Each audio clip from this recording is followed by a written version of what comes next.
We now want to take you through a quick introduction to your teacher's dashboard and focus on using the filters in particular.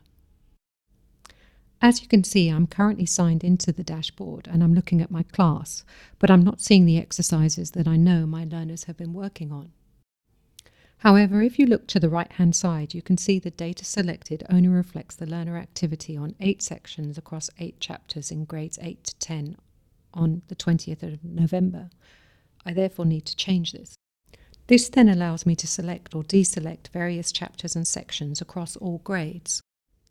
As we're at the end of the year, I want to review all the learners' practice on grade 10 exercises since the beginning of the year, so I need to deselect all content for grades 8 and 9 and select only grade 10. I then need to change the dates to the beginning of the year, so I can scroll back to January the 1st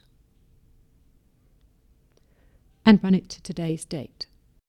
If I want to, I can also get specific about the time of day, so I could, for example, look at a learner's homework practice between yesterday's lesson and today. But in this instance, I want to just select whole days, so I click Update. I would usually give the page a bit of time to load, but for today's video, I've cut the loading time a little bit shorter. And now you can see there's a lot more exercise practice visible. To make things easier to review, I want to order the plots by performance. And then if I want to review a particular learner, I can simply click on his or her bar, and their results will also be highlighted in blue further down the page. But on the mastery chart, I can see that one learner is doing particularly well, so I want to highlight that particular learner. And then I will see them also reflected on the speed versus mastery plot. But this graph can be particularly interesting around exam time, as you'll be able to see which learners are both slower than average and have a low mastery, or learners that might be slower than average and have a high mastery, or learners that might be making some mistakes as they're working quickly but still have a low mastery, or learners that are seen to be doing well. I next move on to the class summary, where I can see the overall performance of each learner.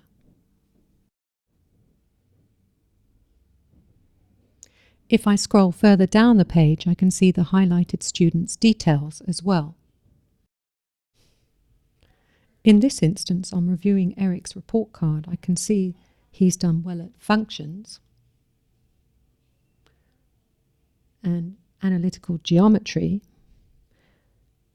But if I scroll through the data, I can also see where he may be struggling, such as finance and growth,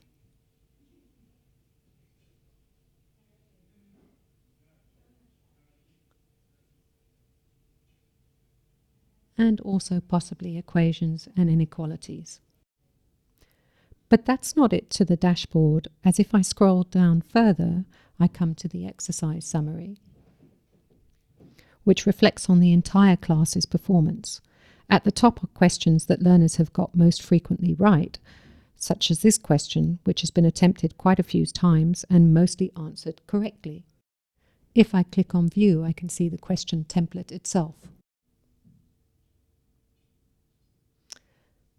But then if I go back to my dashboard and scroll down,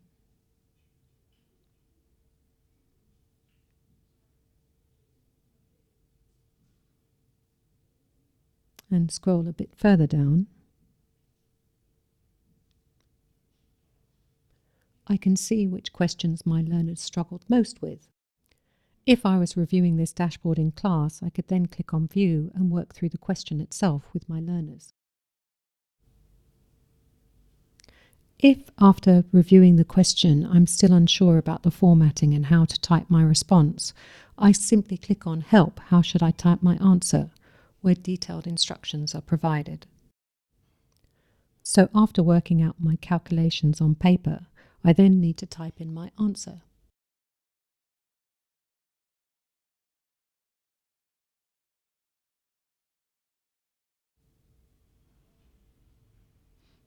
As you can see, a preview box appears, which would show me what it would look like if I wrote the answer on paper.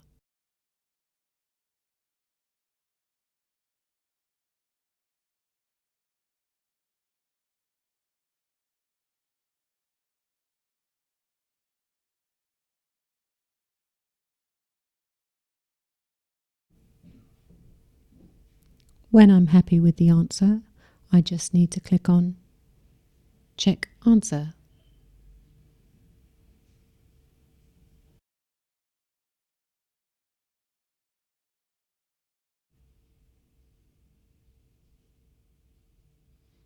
I then just need to give the page time to load. But for today, I'm just going to speed up the loading time a bit.